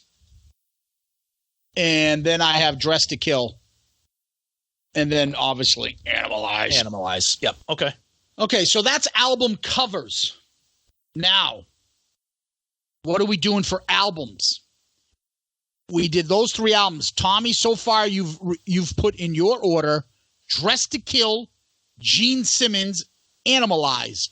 Where does Rock and Roll Over go? Rock and Roll Over is going to go right behind Dress to Kill, so that will be number 2. Wow. Yep. Dress to Kill. Rock and Roll is number 2 for you. Yeah, Dress to Kill is on my Mount Rushmore. Rock and Roll Over may eventually get there, but Dress to Kill is up there. So Dress to Kill, Rock and Roll Over, Gene Simmons, Animalize. All right. For me, this goes right on top easily. Not even a question for me. Okay. So I have Rock and Roll Over, Dress to Kill 2nd, Animalize 3rd, Gene Simmons 4th. Oh, okay. I have Animalize over Gene Simmons. Okay. Yeah, I remember we talked about that. That was kind of like a coin flip for me, but yeah. Okay. So we're also keeping a running track of songs, top 10 best, top 10 worst. We're not doing that now, but me and Tommy have been keeping track of this. Yep. I'm just going to put a little spoiler out there.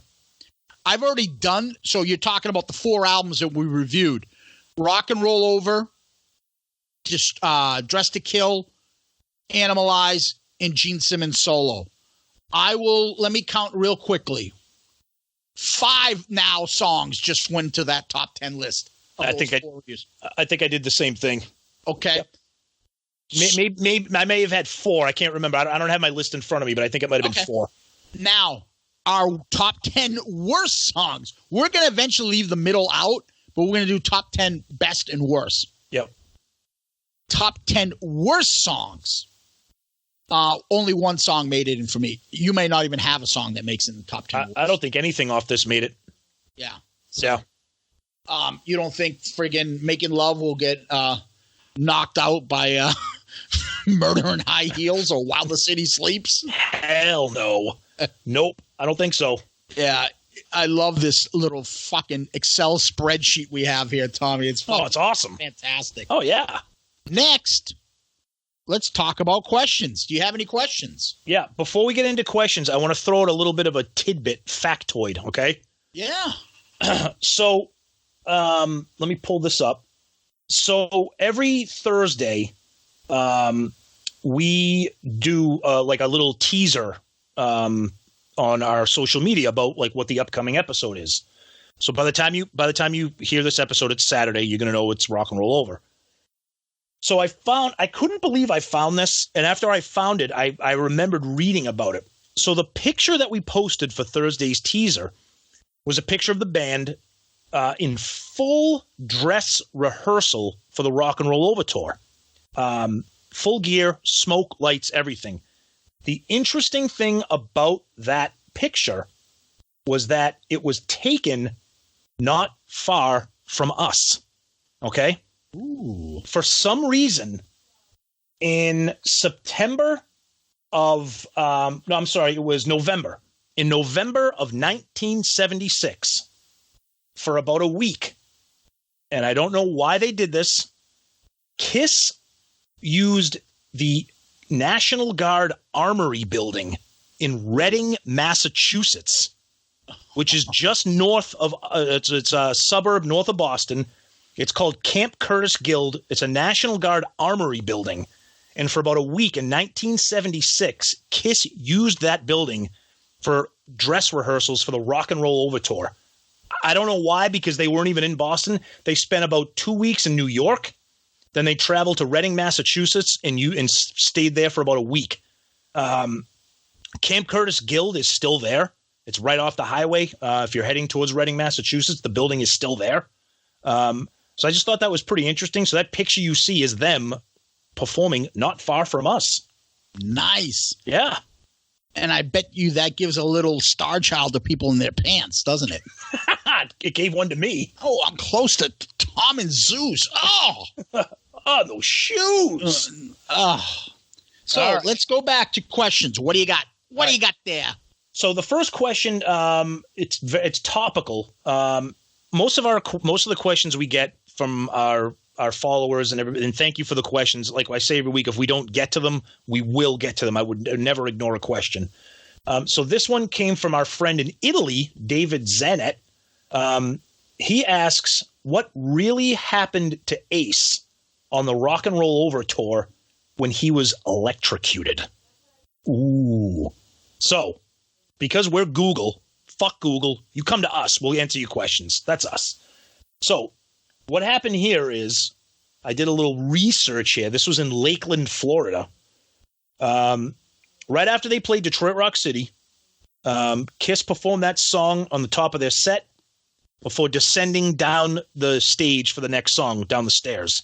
As Ace Frehley came down, he grabbed onto a metal railing to steady himself. Shocker, he wasn't steady. I can't hold my feet together. What's this? Many years since I went here. So he grabbed onto the metal railing, and he caused an electrical circuit. He became the conductor between his guitar and the metal railing. He was seized by the current, unable to move, but broke free and then fell several feet to the stage. He said, if I didn't let go, I would have died. My life passed in front of my eyes. Shaken but not seriously hurt, the spaceman took a 10-minute break. He returned to a standing ovation, finished the night's set. He said, I knew it for an instant, and then I blacked out. How would he know if it was electrocution or not? He said, I woke up behind the amplifiers. I said, I can't play. The fans started chanting my name, and I finished the show. He said, I don't even know how I did it. It was all adrenaline, and everybody knows the end of the story. He wrote Shock Me, which appeared on Love Gun as a result of that.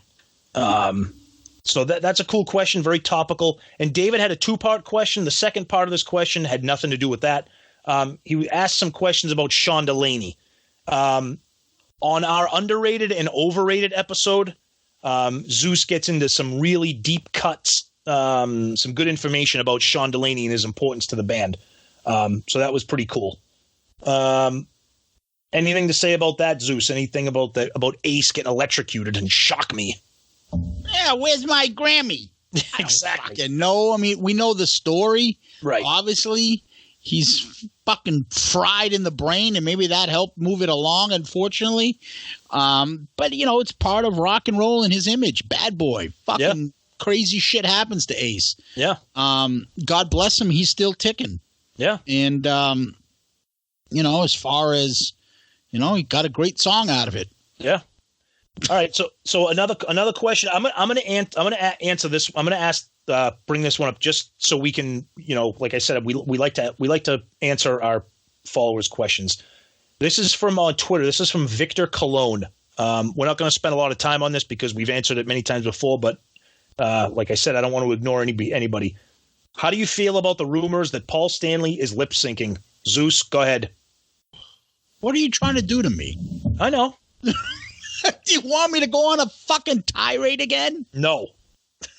How do I feel about Paul Stanley lip syncing? Yep. He's not lip syncing. Okay. He's singing to a backing track on some of the portions of the songs. And you and fucking Stewart from Beavis and Butthead, you guys got to give it up. Now, that being said, let me interrupt real quick. I don't think Victor's question was implying that he is lip syncing. I think he's asking about how do we feel about the rumors and the implications that he is lip syncing. But go ahead, because I agree. Yeah, we've covered this before. He's not lip syncing. Lip syncing means you're not making any sound into the microphone like we are right now as we're recording. Yeah, like every video or every friggin'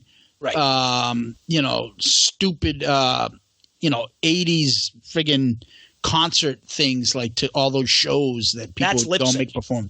Exactly. Right. No. How do I feel about it? I don't have the energy to start fucking dropping F-bombs left and right. Perfect. Let's go to the next question then. All right. What do you got? All right. So we got another question from our buddy on, this is Facebook. This comes from Grayson Gallegos. I think he may have asked something before, but that's okay. So he says, this is a good one.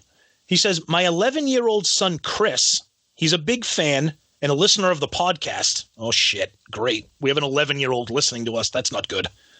And you just set me up before that to start dropping F-bombs. Oh, yeah, because the previous 19 episodes we weren't swearing and talking about flapping, whatever the fuck. That's called snapper flaps. Oh, anyways.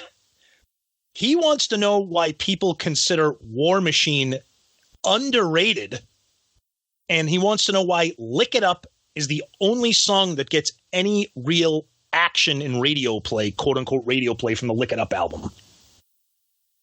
Well, War Machine's on Creatures. Yep. So I don't know if he was saying that Lick It Up from Lick It Up, and he thought War Machine was on that album as well. No. It was. I'm sorry, I didn't mean to confuse. Two different things. Why do people consider War Machine an underrated song? Because it was never really released as a single or anything else. That got, I think, groundswell, and just people got into it and kept pushing on it, and all of a sudden it started becoming a live staple. And in addition to that, as I told you before, wrestlers started using that as their theme, like a badass coming out. Taz, for one, did that in ECW. All my wrestling gurus out there started using it as a badass theme to come out to. So Kiss picked up on it and started using it more.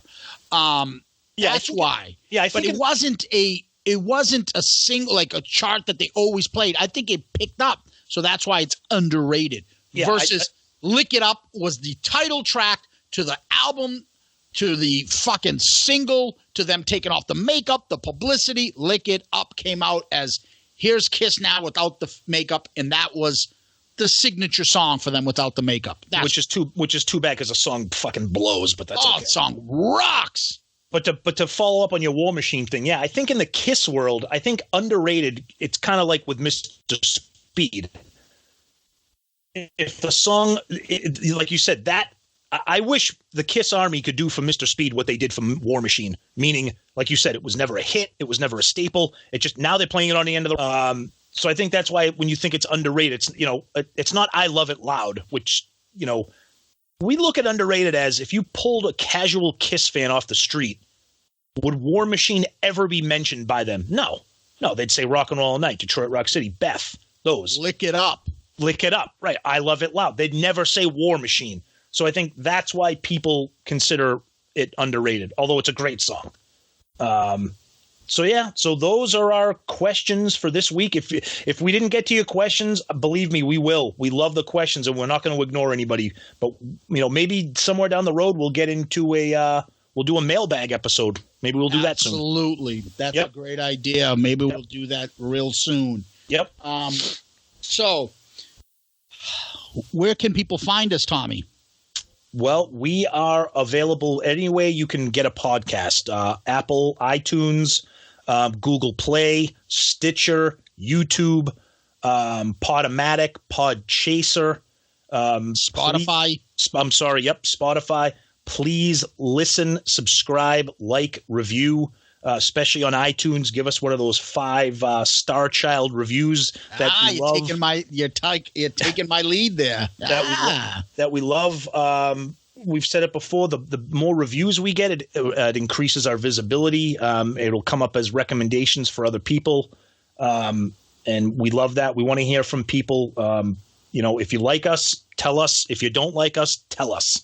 And one of the things I'd like to do is for those that are listening out there, especially if you're not in the U.S. and you're listening to us from outside, let us know. Send us an email. Send us a tweet. Write to us on Facebook. Tell us where you're listening. Instagram. While we're talking, I've got a guy in Australia, Tommy, texting us, sending us a direct message about Kiss guys in Australia. Yep. A picture of a guy playing on a Marshall amp, Dynasty. We love that stuff. Love it. So, and don't forget, you can, like I said, Twitter, Facebook, Instagram. We're always interacting. We're always out there. Send a direct question to us. We will get back to you, honestly. And then the other part is you could always email us. Email us at shoutitoutloudcast@gmail.com. Shoutitoutloudcast@gmail.com. And give us one of those reviews on any chance that you can, and tell us why people should listen to us. And hopefully it's a great 5-star review, because we appreciate those, and we'll definitely give you a shout out if you do. Absolutely. So that being said, we always like to end on famous last words. Tommy? When you're in the room, you're home too soon. You can't get me out of your mind. And you get in bed, you cover your head. My letter to you is signed. And this is what I'm saying. Oh. Oh, yeah? Bring it. All right. So I'm deciding what voice I'm going to use to do this. Oh, here we go. I got to get ready and prepare for this.